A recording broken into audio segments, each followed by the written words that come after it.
Колобок бауырым үшін өте қатты қуаныштымын. Мына фотоны көрген кезде еріксіз көзге жас келді. Қанша жыл күтті, сол арманына жетті. Аллаға мыңда шүкір.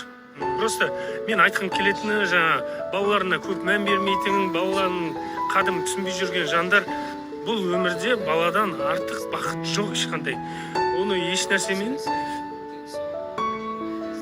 ешқандай нәрсемен заменять ете алмайсың. Баламен өткізген уақыт, баланың қолына ұстау.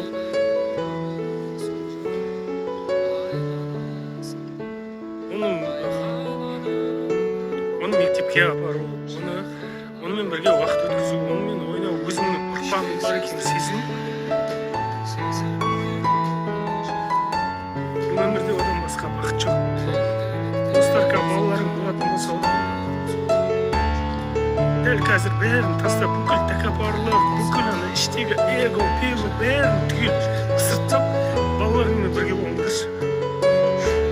Қанша семьялар өздерін ефтен ажырасып кетіп жатырlar, балалар шырылдап далада қалып жатыр. Просто біздер жүртте мысалға 16 жыл болды осы сәтті күтіп жүргеніме, просто достар, шын айтайын, одан басқа бақыт жоқ бұл өмірде.